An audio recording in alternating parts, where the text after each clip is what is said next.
I guess you all know that John Lennon, together with the three other fellows named McCartney and Harrison and Starr, were responsible for becoming, I guess, the most written about, most listened to, most imitated musical group of the 60s. And for about 8 years, they were leaders in the musical world. And not only that, but it probably affected what a decade of young people looked like and thought about and dreamed of. And they achieved the absolute pinnacles of success. They were even honored by the Queen, an honor which they eventually returned, I believe. I'm sure it doesn't come as a surprise to anyone that the Beatles are no longer together. In recent months, John Lennon John has sort of surfaced in the underground press, where he gave a long interview in Rolling Stone magazine, in which he talked with a great deal of candor and some bitterness, I suppose, about the old days. And his wife, Yoko Ono, is maybe one of the most controversial ladies since the Duchess of Windsor. Wally Simpson kept the Duke from becoming the king. Tonight they are, however, quite above ground, and I'm very pleased to welcome them here. Will you welcome, please, John Ono Lennon and Yoko Ono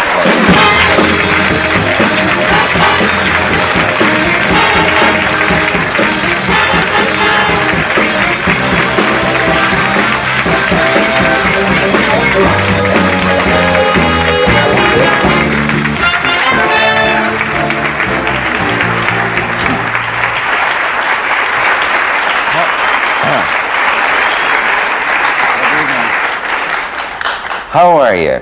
Nervous, but okay, thank you. Are you really? Yes. Now, is that a little bit? Yeah. But it isn't as if we've never met, because we did meet once. We did meet in a dingy hotel room. Right. So you're Jack Lemmon. Yes. And you're Fred Astaire, Papa. Or is it Orson Welles? I'm not Fred Astaire. Yoko, how are you? Fine, thank you. Good, okay. Is there anything that you want to know about me to start off with, that we could, just to sort of get what do you do for a living? To get the... actually, this is my profession. I know you lived here. Yeah, I practically do. I hardly ever get out of here. The chair collapses into a bed, and it must be hard. It's a bed. Do you have my kind of show in England? All over the world? I mean, they're been not everywhere. quite as good, you know. They what? They're not quite as good in England at repartee, you know. Why is this? Well, they're more inhibited, that's all. You know, they don't have anybody that would sort of freak out a little. Yeah. Unless Jerry Rubin comes on, you know. Oh yeah, Rubin came over and disrupted a show done by I can never think of the guy's name. David Dost. David Drost, yes. It was very exciting. Yeah, it was a very exciting show, actually. What actually happened? They came in and broke up the studio? They broke up the studio, and David ended up in the audience to show that he wasn't with the young people, you know, which shows where he is at, really. Out Nothing there. personal, David, wherever you are, red light.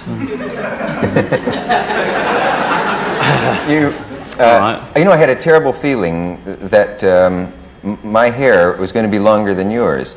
It's a funny thing, because I met you the other day. The recent pictures I'd seen of both of you, yours is extremely long, Yoko, and yours, John, was very long.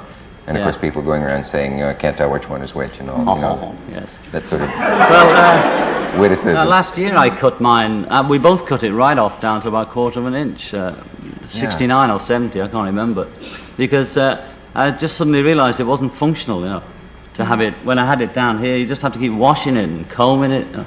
Yeah. So then I chopped it all off, and then it just grew a bit, and then I just let it grow to this length. What's your favorite length, Yoko? Are you at it right now? Well, it depends, you know. We like change, and we just don't want to stick to one. Who wants the same old haircut every day, you know? That's have a different one every few months. You know? That's my feeling. Did you save the hair by any chance? One time we cut it, we gave it to some Michael Malik, who was running a sort of black house in London, which wasn't exactly a Black Panther thing, but I think it was something to do with it. And they were just having a community centre in London, and we sort of symbolically gave it them. They were going to auction it off at wherever you auction hair off, you know. Yeah. That's quite nice. That big place in London, I can't remember the name. Sotheby's? Yeah, that's it. It never happened though, but it was a symbolic gesture, really. So you don't. Solidarity. Dim. And that hair today then is missing. Gone tomorrow. Silly, isn't it? Oh, you're going to do this all the time. Spent this much time. It's gone already. Yoko, do you have fun when you're over here in this country? Oh yes, very much. Because after all, this is my second hometown. Yeah. She lived here for 10 years. People are surprised. They often say she speaks very good English. But you've been here a lot. But some people ask me, well, can you speak Japanese? And then I get very offended, you know, because Can you I am speak Japanese? Yeah. You know. Now you've offended her, haven't you?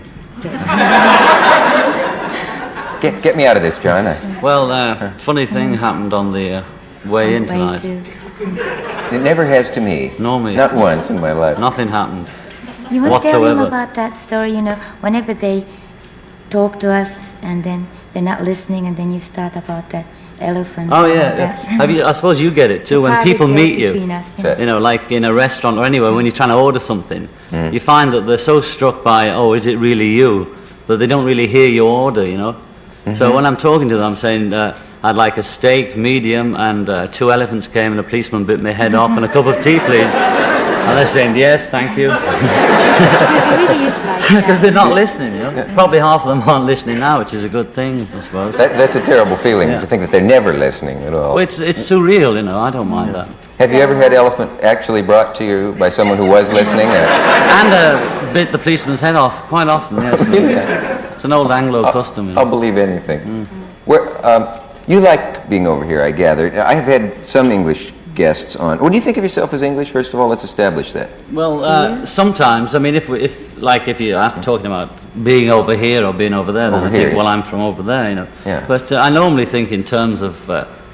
I suppose I think in cliques and things like other people, like musicians and or long hairs and or under 30, over 30, etc., etc. And being married to a Hawaiian, it makes you sort of more international, you know? Sorry about that. So we sort of Must be a kid each mistake in my other, notes. you Well, know? people think of us as, especially in England, not so much here, we get a bit more respect in America as artists, but in back home, I think it's the case for all artists, back home it's a bit like, I'm the man that won the pools and lucky guy who had a spot of luck and married a Hawaiian actress, you know, and which isn't true, really.